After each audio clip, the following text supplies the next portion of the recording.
En Mateo capítulo 5, a partir del versículo 10, Jesús dice lo siguiente: bienaventurados aquellos que han sido perseguidos por causa de la justicia, pues de ellos es el reino de Dios.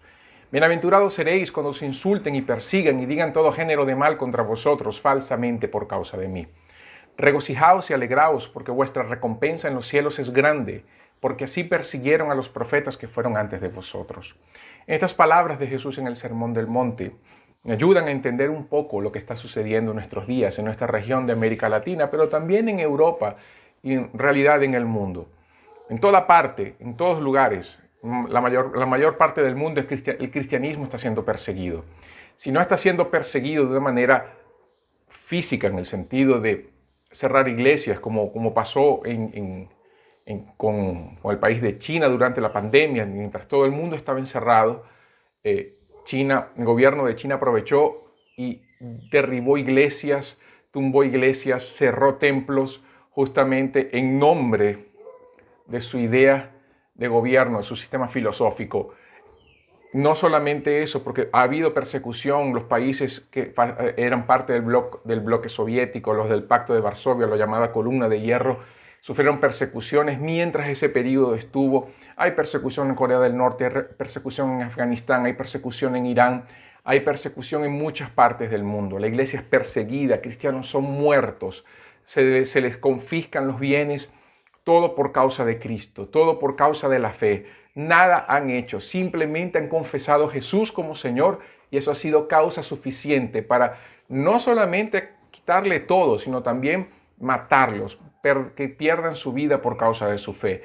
Eso es una realidad que nosotros vemos en buena parte del mundo y que, claro, los medios de comunicación jamás van a decir eso.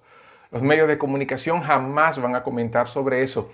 Eso es una labor nuestra como iglesia, divulgar ese trabajo, mostrar que el cristianismo sí es perseguido actualmente, y no por causa de la historia, sino por causa de lo que ellos hacen, no es por causa de los pecados pasados. No se puede culpar el cristianismo de hoy, por ejemplo, de las cruzadas de la Edad Media. Eso fue hace mucho tiempo, eso ya pasó, ya se pidió perdón, ya se sabe, se aprendieron de los errores.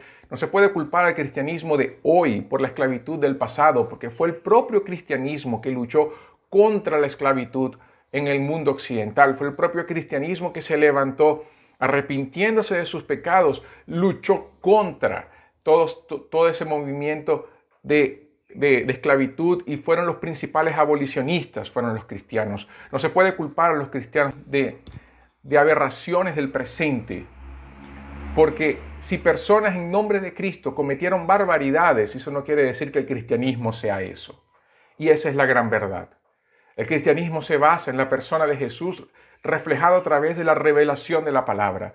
Todo lo que la persona haga en nombre de Cristo, fuera de la palabra, no es cristianismo.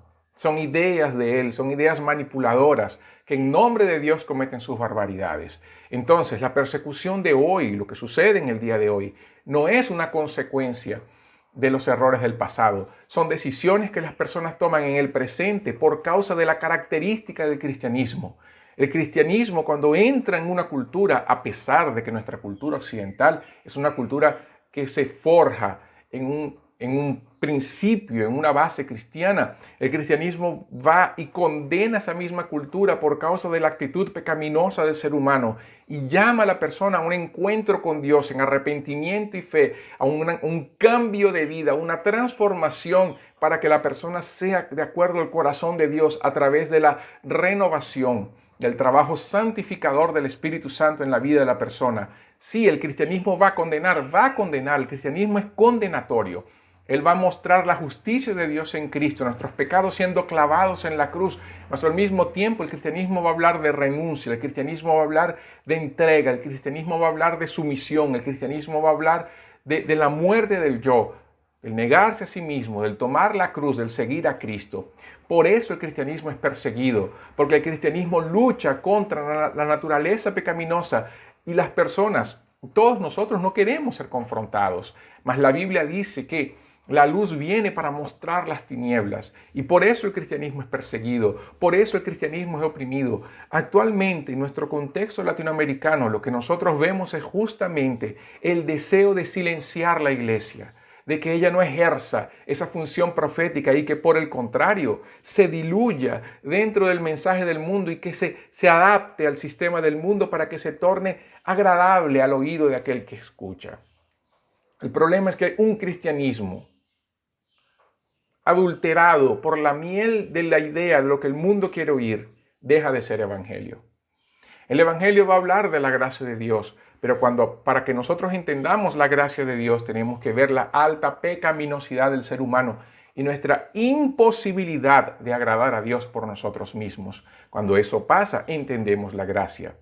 Ese mensaje se muestra intolerante para algunos. Es porque las personas quieren ser intolerantes al mensaje del evangelio. En una sociedad abierta podemos discutir de estos asuntos, hablar del cristianismo, discutir las diferencias con total tranquilidad. Las personas no quieren, las personas quieren imponer su agenda. Las filosofías actuales quieren imponer su sistema de pensamiento. Y cuando quieren imponer su sistema de pensamiento, ven al cristianismo como un impedimento para la consecución de sus deseos. Y por eso el cristianismo hoy es silenciado en América Latina. Y por eso hay el deseo de que la iglesia deje de ejercer su labor profética. Y por eso se incendian iglesias católicas en Chile. Y por eso se procura a través de la ley que la iglesia no consiga hablar de ciertos pecados y costumbres aquí en Brasil. Y en otros lugares podemos sentarnos y hablar de cómo la sociedad y las leyes se están levantando lentamente contra la iglesia de Jesús. Mas Jesús nos dice en este texto que debemos alegrarnos y regocijarnos cuando estas cosas pasen. Y cuando vemos en Mateo 24, cuando Jesús habla de la persecución que habrá, de esa gran tribulación que vendrá, Jesús dice que es el momento de levantar nuestras cabezas porque nuestra redención está cerca. No podemos simplemente caer en el juego del miedo.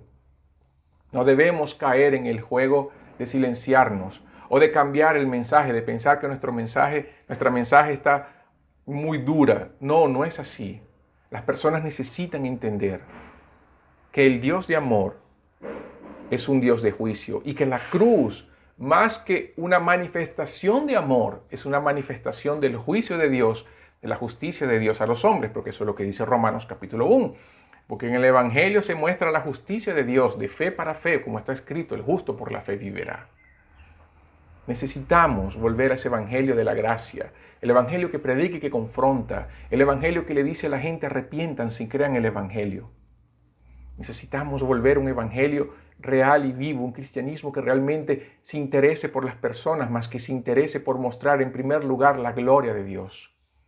Y que no nos importe si somos perseguidos, que no nos importe si quieren callar nuestra voz, que no nos importe si las personas quieren simplemente silenciarnos. Nosotros seguiremos predicando el evangelio. Nosotros seguiremos mostrando a las personas la vida de Dios en Cristo y seguiremos diciendo a las personas, es necesario que se encuentren con Dios, arrepiéntanse porque el reino de Dios ha llegado.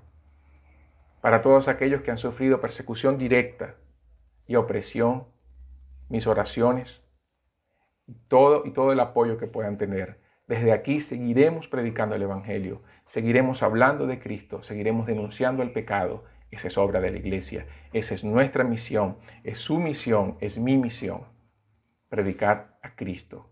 Y cuando Cristo es blasfemado, es la hora de la iglesia levantarse con las armas que la Biblia dice que no son carnales, son poderosas en Dios, orar para que Dios nos dé osadía y entendimiento para predicar el evangelio, como está en esa oración preciosa de Hechos capítulo 4, cuando los apóstoles fueron impedidos de hablar del evangelio. Ellos se reunieron con la iglesia y cuando oraron, ellos oraron, Señor, escucha todo lo que ellos han dicho y danos entonces de nuevo y poder para que podamos predicar esta palabra con señales y con prodigios.